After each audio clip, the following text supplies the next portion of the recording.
Pongo aquí.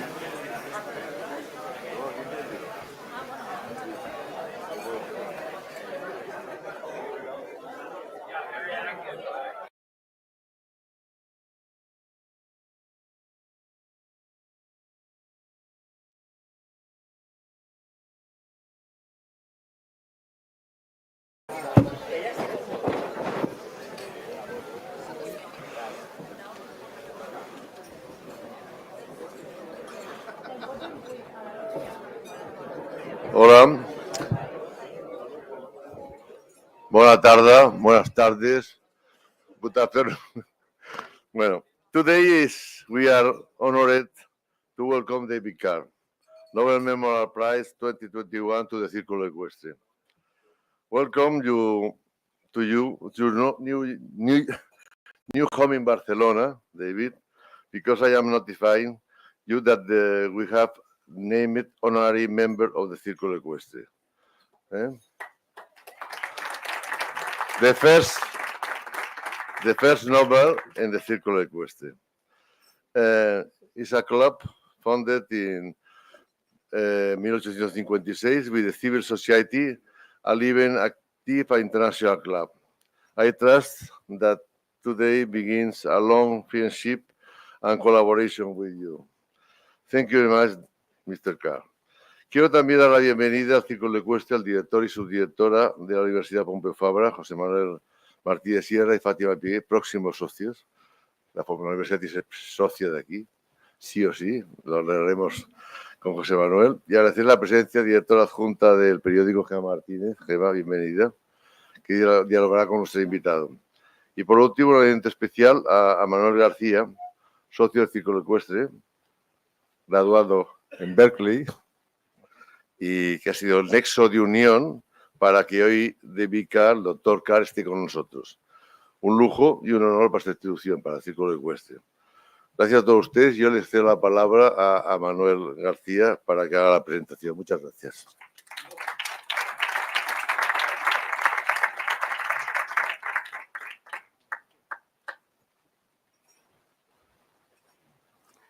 Thank you, Mr. President, Enrique Lacalle. It is really an honor and a privilege to be able to introduce David Carr today.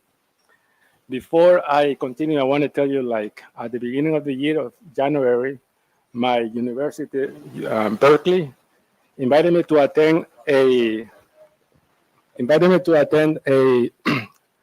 lecture Dr. Carr was giving. And when I heard his lecture, I say to myself, I'm going to get David Carr to the Círculo Ecuestre, whatever it takes. Luckily, he was going to be here this week at Pompeu Fabra University, and Dr. Carr was kind enough to accept my invitation to be here today. I had a long speech, but I'm going to make it very short. He got his PhD at Princeton University. He had taught at University of Chicago from 1982 to 1983. And from 1983 to 1996, he was a professor at Princeton University. Before coming to my university, Berkeley, David Carr was already a shining academic star. It's like, a Messi hired by a Barca. In 1995, Dr. Carr was recognized with the John B. Clark Prize, which is the second most prestigious recognition in economics that is given to an economist under 40 years old. In 2001, he was awarded the Memorial Prize in economics. And when he came to Berkeley in 97, I already had graduated. I came, and he came a year after I graduated from Berkeley. And I couldn't attend one of his classes. I'm tempted to go back to Berkeley. But the best thing that can happen is that I hear Dr. Carr speak at my club in Barcelona. Ladies and gentlemen, please welcome Dr. David Carr to El Círculo Ecuestre.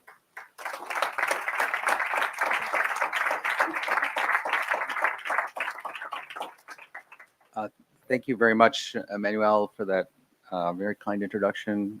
Mr. President, thank you. Great honor to be here, learning about the club, and I'm just delighted to find out that I'll be an honorary member. I'm looking forward to being able to take advantage of that. So today I'm going to give a very quick talk about cause and effect and evidence-based policy. And the origin of this is the point that from the early years of economics, which is most people would date to 1776 when Adam Smith wrote The Wealth of Nations, economists have been giving policy advice. The Wealth of Nations is really an argument for free trade. Most people may not know that. More so than free markets, just free trade. And there's many other examples of that. And if you read Smith's book, which I recommend, although it's not the easiest book to read, you can see that he had pretty good understanding of many things about the economy of his time, but he didn't have any information or any data. And so he had to kind of make up his policy prescriptions on the basis of his sort of understanding of the world and kind of a informal type of theorizing that he was doing at that time. And what's happened in economics, especially in the last 30 years, is, and especially on the micro side of economics rather than the macro side, there's been a shift toward what I would call evidence-based policy. And what evidence-based policy tries to do is tries to not necessarily choose a policy, but to try and inform policymakers about some of the underlying questions that might be important in thinking about a policy to be determined. For example, in the area of immigration, one of the big questions is how large is the effect of immigrants on the labor market choices and opportunities of natives? Is that a big negative effect or a small negative effect? And different people often argue about that as if they you can learn about that by just kind of thinking about it. But in theory, or in practice, it's actually an empirical question. It's a question that you can study with data. So today what I'm going to do is I'm going to very briefly talk about the idea of scientific evidence and how that translated in the beginning of the 20th century into the idea of experiments. It was very late development in human history. Many things were much further along, like modern physics was actually established before the theory of randomized experiments. Then I'll talk about non-experimental methods, which I'm going to then give a couple of examples about, because that's in most cases in evidence-based policy for economic policies, you're going to end up having to do a non-experimental. So the opening that most people have familiarity with the scientific method is something they learned in high school, where somebody said, well, you have an hypothesis and then you try and test it. And those ideas date back to Francis Bacon, the famous British philosopher and scientist. A classic example of this was Boyle. Boyle was the chemist who invented Boyle's law, if anybody remembers from chemistry, which is about temperature and pressure. But he actually also invented a vacuum pump, which would suck air out of a glass figure. And this is a picture, this is a painting of one of his most famous experiments, which he went all around Europe. Now, I don't know if he got to Barcelona, but I know he was in Madrid. And what he did was he had a bird, a dove, in a glass jar, and he turned on the pump and pumped the air out, and the dove died. And this was to show, at that time, people didn't fully realize that, air was necessary for life. And this pretty much proved it. And that's an example of what I say in the slide here, a single decisive measurement, which is, in a way, the way that our high school science teacher has left us thinking that science is, that there's a hypothesis and you can do one single measurement and decide whether it's true or not. And there are some famous examples of that. The most famous example in the 20th century was Einstein's theory of relativity, where Einstein predicted that when there was an eclipse, you could detect the bending of the light from Mercury as it went around the sun. And he gave a prediction in terms of the number of degrees of curvature that would induce. And remarkably, it turned out that that was correct, that they were able to find that. And within a I don't have the slide, but within a few weeks, he became a household name in the Western world. And so there were like headlines in the New York Times, Einstein right. Now that, that never happens in economics. But one of the reasons for that is that there's almost never a situation in economics where something either happens or it doesn't happen. Most of the time, there's a huge amount of variability going on.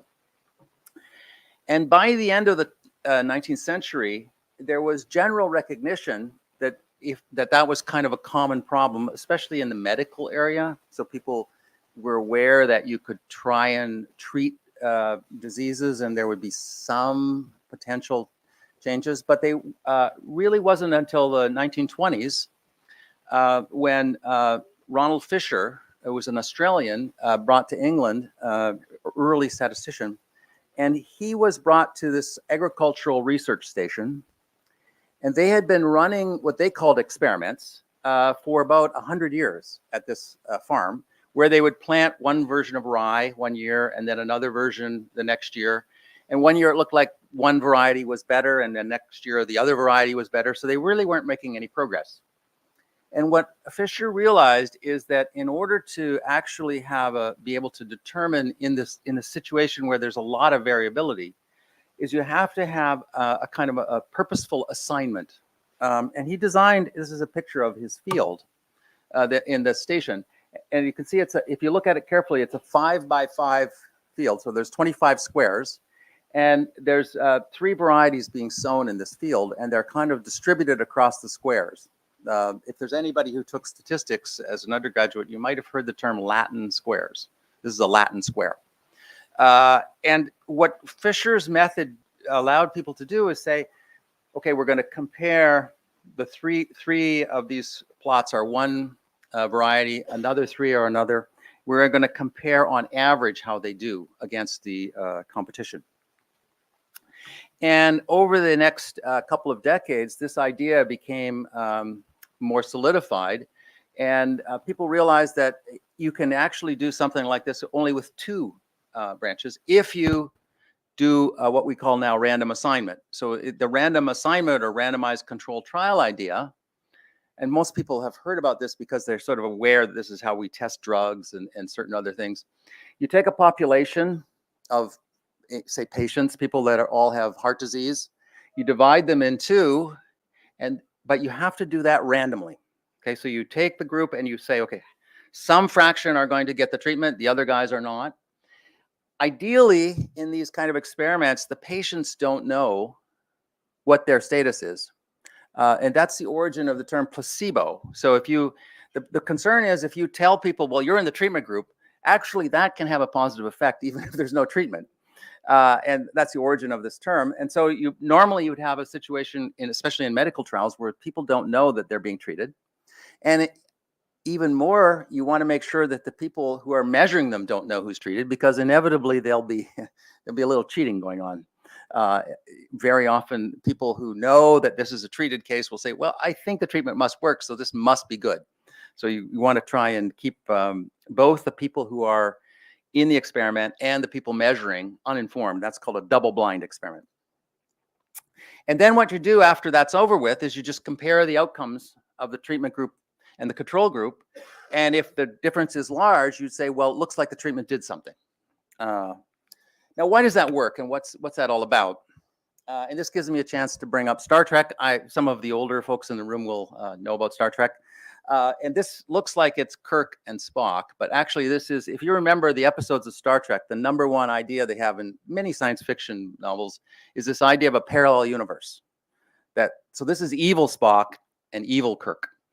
And so what's going on in a randomized controlled experiment is you're creating a mirror image universe, because the control group is like universe 1 and the treatment group is universe 2. And there's nothing else different about them because you randomly chose people to be in one group or the other. So if they're different at the end, after treatment is over, you would say, well, that must be because of the treatment. Nothing else is inherently different about these 2 groups. And if you have a large enough group, on the two sides, you can make some statistical confidence that that's correct.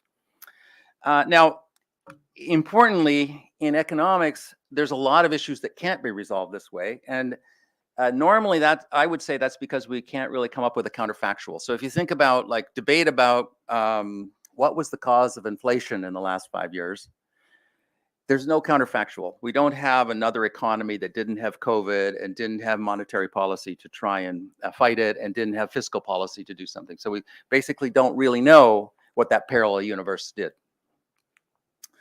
And a good example of an RCT, this is something from around the time I was born, and it was very salient to my parents because they were just new parents, or newlyweds at this time, 1954, was the Salk vaccine trials. And so this was an example where Mr.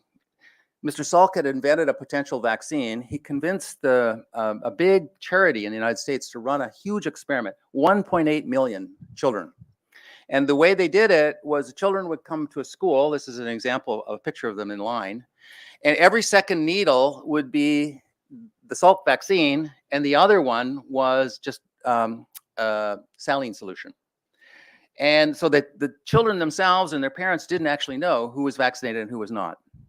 And it turned out that this was a huge success. So within about 1.5 years, it was clear that the Salk vaccine was very strongly preventative of polio. And polio was a terrible disease.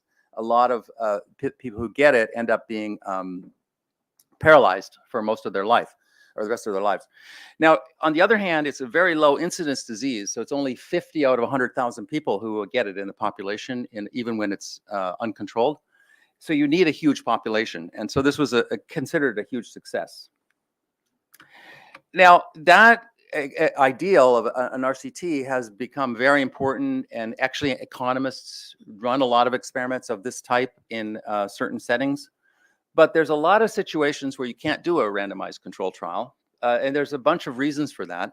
Most often it's because it's just not practical. So if you're thinking about the immigration case, it's kind of hard to imagine, what are we going to do? Randomly say, well, let's send 100,000 people to Barcelona and send no one to Madrid. We're not going to do that. So another problem that arises in many experimental settings is that even if the experiment shows something, it isn't clear that that would work if you tried to scale it up. So there are other issues. But in many other situations, real life situations, there is a case, or there's a situation where not everybody is exposed to the treatment. Now, this is different than macroeconomists. We all got the inflation, so there's no unexposed group. But in a situation, for instance, where I'll talk about in a minute, where there's a rise in the minimum wage that affects one state in the United States, but not another. Or another famous example in my field is what if there's a violent separatist movement in the Basque Country, and it isn't really affecting the rest of Spain? Or in case of my home country, Canada, what about that same kind of thing in Quebec versus the rest? What does that do in terms of economic growth? And so there's an exposed group, get the minimum wage or get the violent terrorist movement, or a non-exposed group.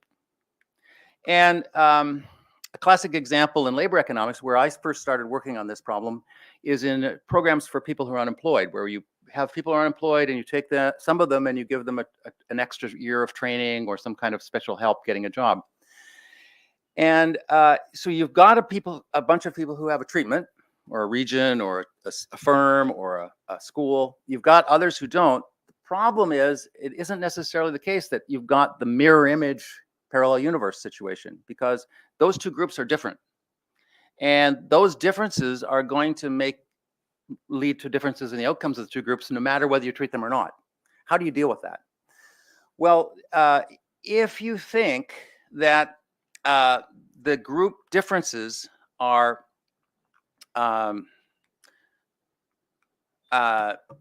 something that would stay constant over time if you did nothing else, then you can make some progress. So think about the example of the minimum wage, and you said employment rates are higher in this place than in that place, but the gap in employment rates between these two places, it's kind of been constant year after year after year. So the unemployment rate for kids in Spain is always 10 points higher than it is in Portugal, okay?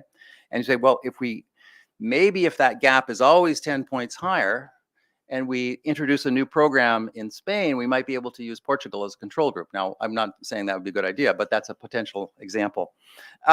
So what this leads you to do is it leads you to look at how the treatment group and the control group were moving over time before treatment. And if they were moving along together pretty nicely, and then you have the intervention, and then something happens to the treatment group, you might be willing to say that that was because of the treatment. Now, that's not perfect, but that's an example of an idea. And in economics, that came to be called difference of differences. And I was actually present the day that term was invented, because we had a paper that was due. Orly Ashenfelter and I were working on a paper in 1984, which is a very long time ago. And Orly was extremely impressed with himself when he came up with that term. So anyway, for example, in the case of the comparing the effects of a separatist movement, you might have GDP per capita, income per capita, and you might have that for different regions. And you might say, well, before this separatist movement got started, the average gap in income between one region and another was 10%. And then what happens over time is that diverges after the separatist movement gets going. That would be evidence that maybe the separatist movement was the causal effect. So here's an example, and this is a paper I wrote in 1989, long time ago. I had an undergraduate student at Princeton who was from Havana, from Cuba, from Miami, sorry. He was from Miami, but he knew about this famous episode, which if you've ever seen the movie Scarface and think about it, there's an opening scene in Scarface, which is in kind of black and white, where people seem to be coming on little boats into some kind of a detention center. And that is an example of what was going on. So in 1980, there was a big episode in the Venezuelan embassy in Havana. And something like 1,000 people gathered in the grounds of the embassy saying, we want to leave. And so Fidel Castro had this idea, well, if everybody wants to leave, I need to diffuse the situation. So he sort of announced, I think without thinking about it too much, that anybody that wants to leave can just go down to the port of Mariel and get somebody to pick them up. Now, what he wasn't thinking about was there was a very large Cuban expat community in Miami. And over the next 3 months, they took little boats over from Miami to Havana and brought back 125,000 people. And what my student pointed out to me was that this had happened, and I realized, well, this is a really good example of one of these, it's what we sometimes call a natural experiment, where all of a sudden, we had a 7% increase in the labor force in Miami, really for no reason, anything to do with what was going on in Miami. And I got the idea that I could compare Miami to a bunch of other cities that kind of looked like Miami, but didn't have any big immigration. And so here's a picture of wages in Miami.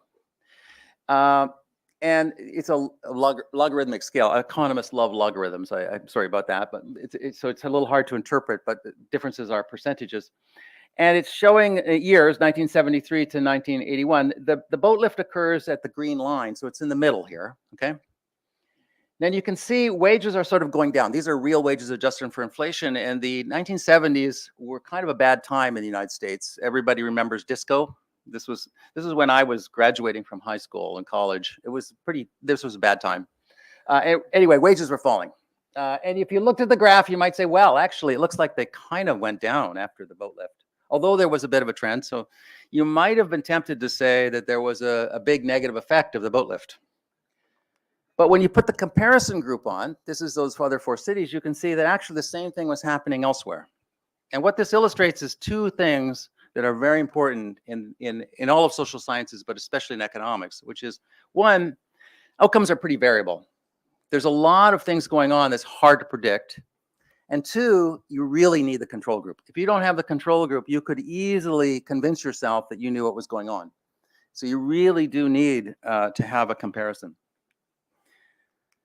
Another example of that, so in the early 1990s, minimum wages started to be increased by individual states for the first time in the United States. Prior to that, there was just a national minimum wage. And in 1992, state of New Jersey, where I happen to be living, because that's where Princeton is. This is a map. Princeton is right along the border near Trenton, they were going to raise the minimum wage. And my colleague at the time, Alan Kruger, and I decided we would do a study. And our idea was to compare what happened to fast food restaurants in New Jersey and Pennsylvania, just across the border on the left. And so that was our comparison group.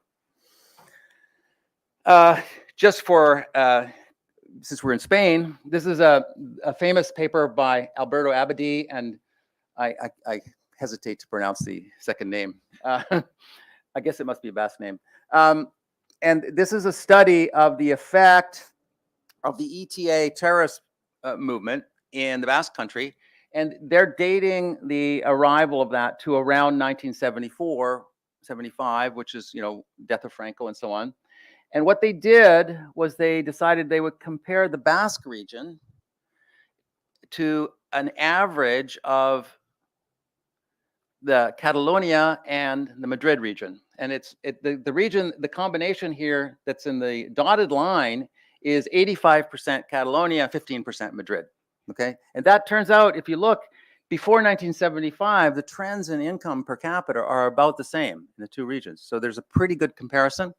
And then you can see after that, things dip quite a bit in the Basque Country and then are something like 10% behind. So that led them to conclude that was a reasonable estimate of the likely economic effects of that problem. Now, this paper was also important because it was the first one where Alberto had the idea to use, instead of just using average of Catalonia and Madrid, he changed the percentages and found a mixture of the two percentages that gave him the best track in the pre-period. Okay, so this is my last slide. To summarize, what's going on in economics, especially in the micro side of economics, is an attempt to try and derive scientific evidence to help inform policymakers about certain kinds of causal questions. For example, what's the effect of immigration? What's the effect of minimum wages? What's the effect of higher quality schools?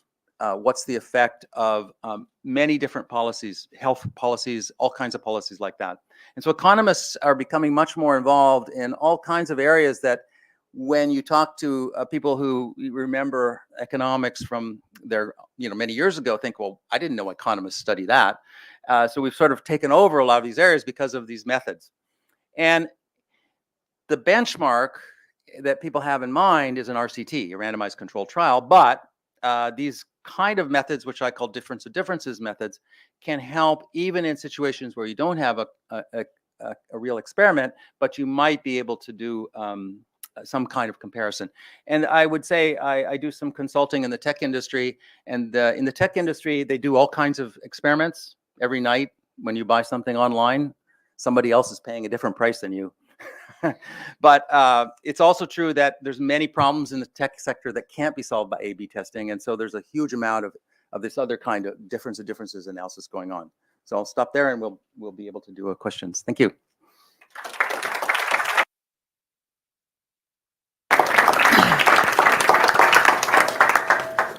Very interesting. I want to mix some of the questions that you talk about. So I'm a reporter, so don't be angry about that. So you are, you know a lot about wage determination, right? Probably more than average. Yeah.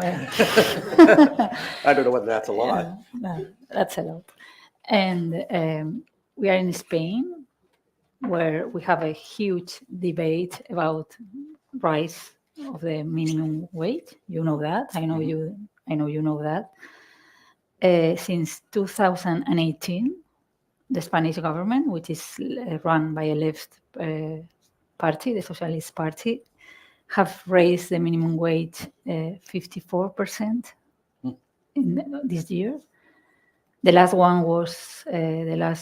one raised was this year 5% increase. This last increase has been approved by the government and the union without any kind of agreement with the business lobby, which is always the three parts on the table. And you talk about that because policy, I'm assuming, should be based on evidence, policy actions, and they don't at least they don't explain that to us. They raise that because here in Spain we are below the European average minimum rate. So they want to raise that without any kind of at least serious experience, neither experimental, neither natural. So do you think that's a good policy? First of all, not trying, not doing any research, and not. So my own view would be there's a lot of evidence on some aspects of minimum wage policies in other settings. One aspect of minimum wages is how much does it cause prices to rise? Mm-hmm. And there's quite a bit of evidence on that there's some pass-through, we call it in economics, where if the wages are higher, firms charge higher prices. Another is how it affects the profitability of firms. And there's some evidence on that when you raise the minimum wage, the profitability of firms falls, which obviously makes sense, I think, to most people. And then the third place where there's a lot of evidence is on how big are the employment effects. In most other settings, those have tended to be fairly small, but I'm not sure. Everyone believes, I think, in economics that there would become a point where if you raise the minimum wage too high, there would be fairly important employment effects if the law was binding. Now, in a lot of settings, if you raise the minimum wage too high, it just wouldn't be, people wouldn't obey it. So I think it would be helpful probably to inform the policy debate to have evidence on those three dimensions, at least, and maybe others. Another thing that happens when you raise the minimum wage in a lot of settings is the other wages go up. So it helps to push up other wages a little bit. I'm not aware of what the evidence is on that in Spain, although I heard something about that yesterday or 2 days ago in Pompeo. So it's possible there's some evidence of that. Mm-hmm. Yeah. So my general view would be it'd be helpful to have evidence, but a lot of times policymakers don't. For instance, in the immigration area, I think you could safely say that most of the people proposing different policies about immigration really don't think about the causal effects and evidence. I will too talk much. about immigration later. Yeah. So do you think that this raise, this wage, need to be across the board? Like we are in Spain, we were talking about that during the lunch. We are a service economy with tourism more than industry. That retail has a lot of. We are a retail economy, so the wages need to be different. If you work from one. If you work in a big corporation, if you work in a small one, what do you think about that?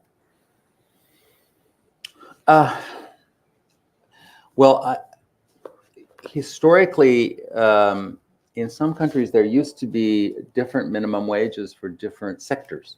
That was true, for instance, in Britain, until in late 1980s. There were not all sectors were covered, but there were minimum wages for different groups, and they were a little different. In the recent past, there's been a move in Europe, I think, to have a national minimum wage. For instance, there wasn't a minimum wage in Germany ever until 2016. And it was quite controversial when it came in. The other place that people talk about it is in the regional differences. So in a minimum wage that might be appropriate in a big city would be very difficult in a smaller city or far away. And that's very much on the minds in the United States, where we have different states have their different minimum wages. So California, the minimum wage is quite a bit higher than it is in most other places. Yeah. Yeah, but here, what the government is doing is mandatory, and like for the whole of the country, no difference, neither by cities, country, and neither kind of economic activity. So that's like, you think that's efficiency, kind of doing things, or?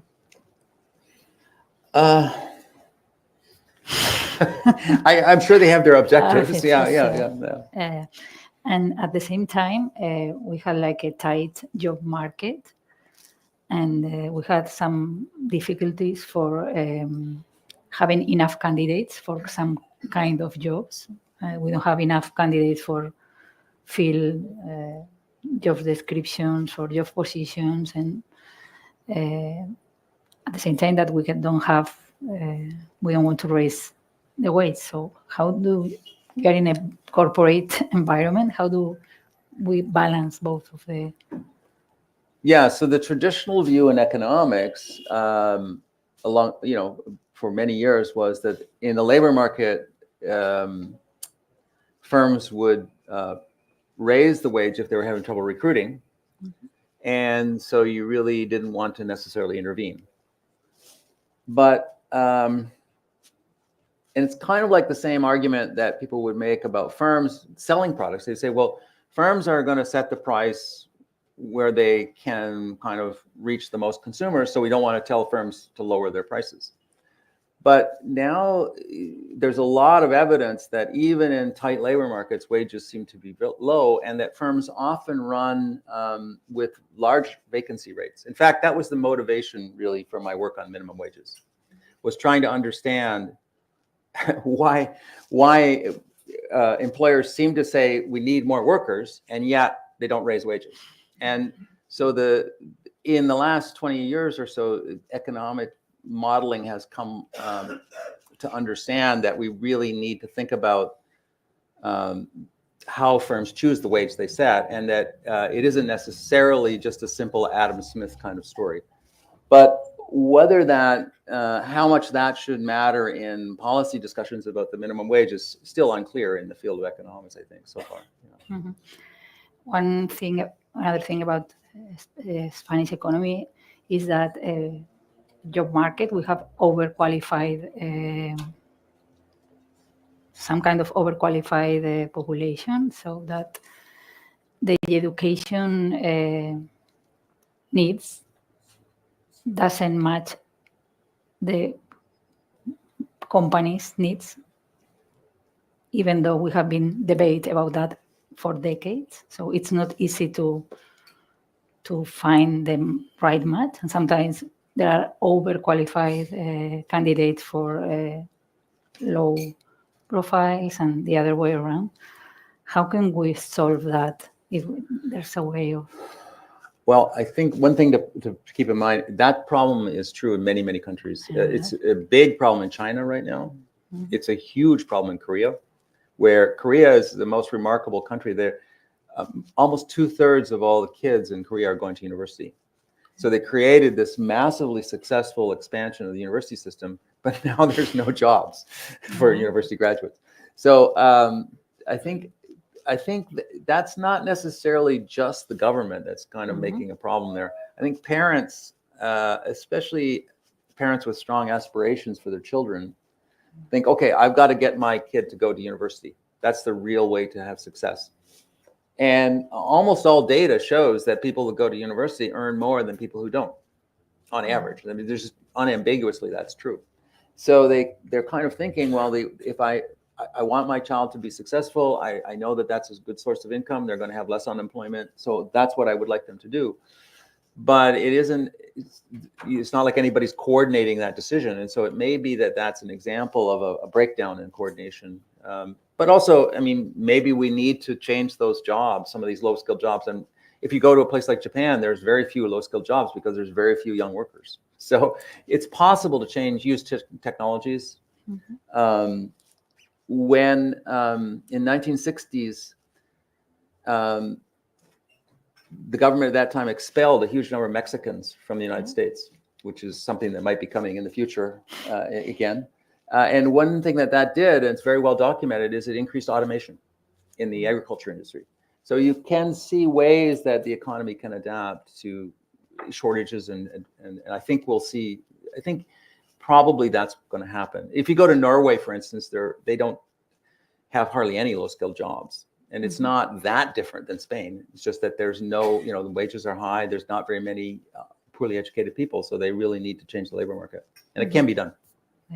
Which country do you think that it would be like a good role model for this kind of, if there's anyone? Well, I don't know enough about every single country, but people often speak of like Denmark as a good example. Denmark has an extremely high minimum wage.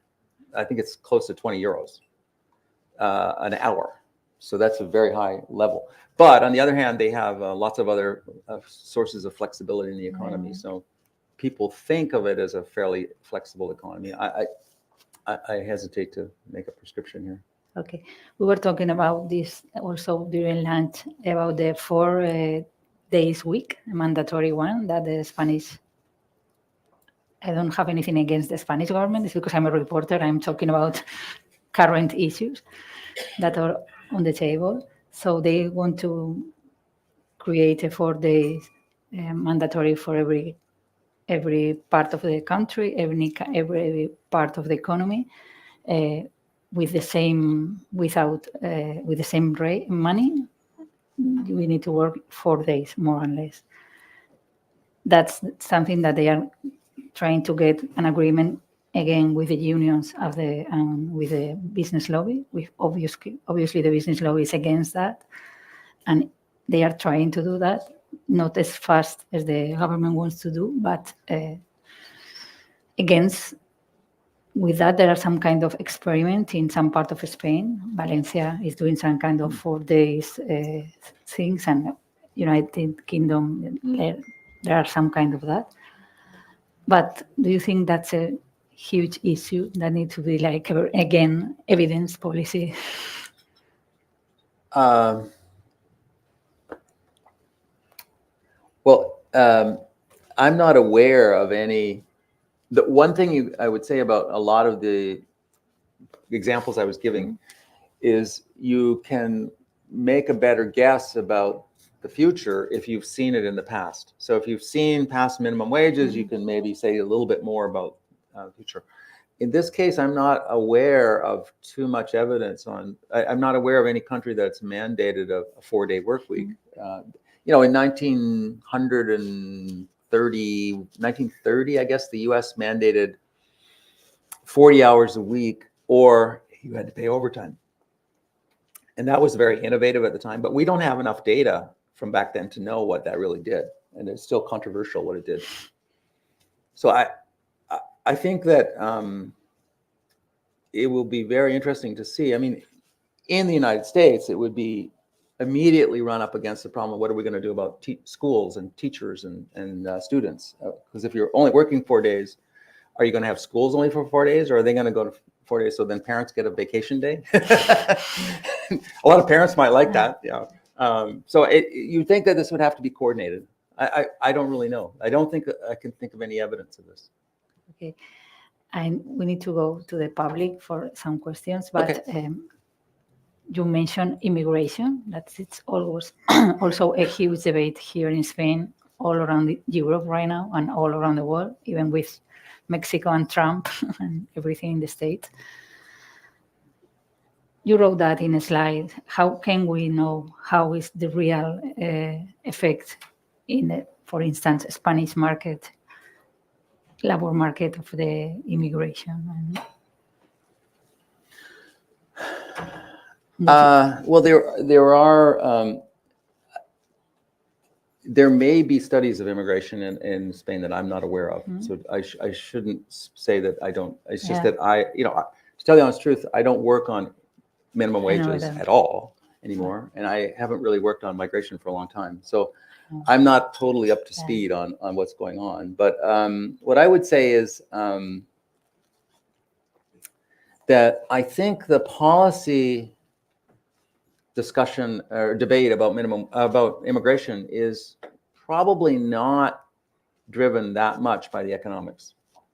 I know this because I did a study some years ago where we did surveys of people and we asked them, why do you have different views about migration policy? And we asked a whole set of questions about how you think immigrants are affecting the labor market and government finances and schools. But in addition, how you felt about having people in your country that are different religion and different ethnicity and speak a different language. And the people who are most opposed to immigration are people that are concerned about the language and religion and ethnicity much more than the economy. So I think, and I think if you carefully listen to the people that are proposing cutting migration, they're really appealing more on that ethnicity, Yeah. language, culture thing, much more than on the economics thing. So that's a view that people have. It's similar to the characteristic that people have that when they're thinking about where they want to live in a neighborhood, they look around and see who else lives there and say, I don't want to live there, I want to live here. I think it's very much a part of human nature.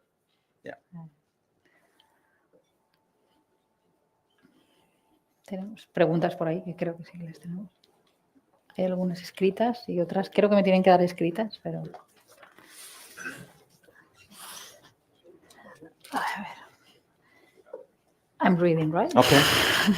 Do you believe that work ethics has an important influence on the result minimum wage can set to a national economy? Can cost to a national economy? Sorry. Okay. Without some glasses, I don't read.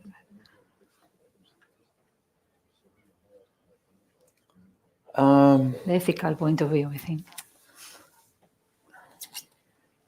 That's a very interesting question. So what economists would think about the idea of work ethic would be what we would call preferences, right? So we would say, for instance, we would say that Americans prefer money over leisure because they don't really want to spend that much time with their family. and Europeans would prefer more leisure and less money. And it seems like there is some divergence going on in that dimension.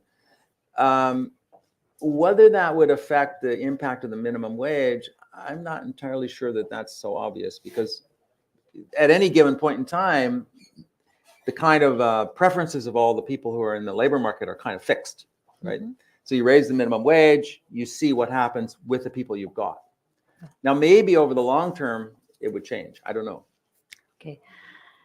What is the impact of the artificial intelligence on the so-called evidence? Well, everybody asks me about that. AI. Everybody likes to talk about AI. Yes, that's another question. Yeah, I would say, so right now, the AI thing is in its very early stages. And it's more like so the internet got invented in 1994, right? And over the next 4 or 5 years, not much happened. You know, Google got founded, Microsoft did this and that, but it really took quite a long time before we had cloud computing or before we had cell phones and things that took advantage of the internet. So I think it's going to be hard to predict what AI will do, because some of its characteristics it's going to take a while to get adopted.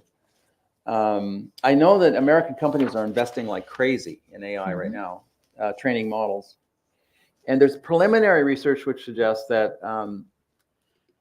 lower skilled workers working with AI can become more productive, which is a little different than most technologies. Usually, new technologies are disadvantageous for lower skilled people. But AI is like going to solve my problem. I don't know any other languages except English. And AI really helps me, because now I can, with my cell phone, I can actually speak to someone who speaks Catalan.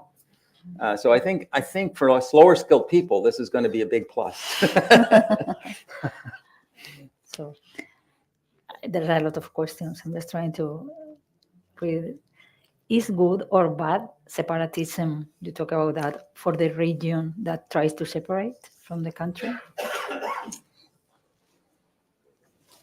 Well, I think that particular study was looking at maybe not so much the separatism as the violence associated with the Basque separatist movement. And the similar study that was done in Quebec was really about the violence and the discouragement of investment. But it's possible that those same techniques could be used to study separatist movements. There's quite a few important ones these days. I'm not aware of any evidence on that. Some of the lots of use cases in biopharma use human body. Is this a very complex system? I think some of the...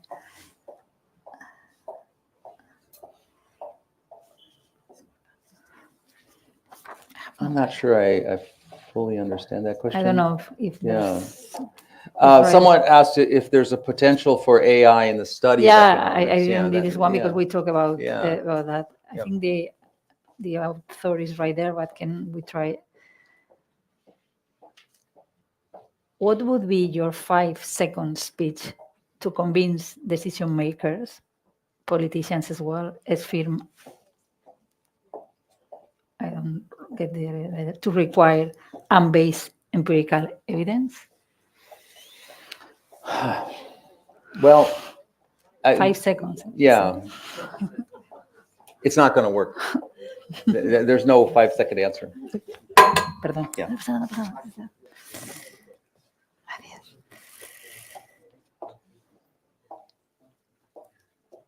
The Spanish market has a huge rate of temporary contracts.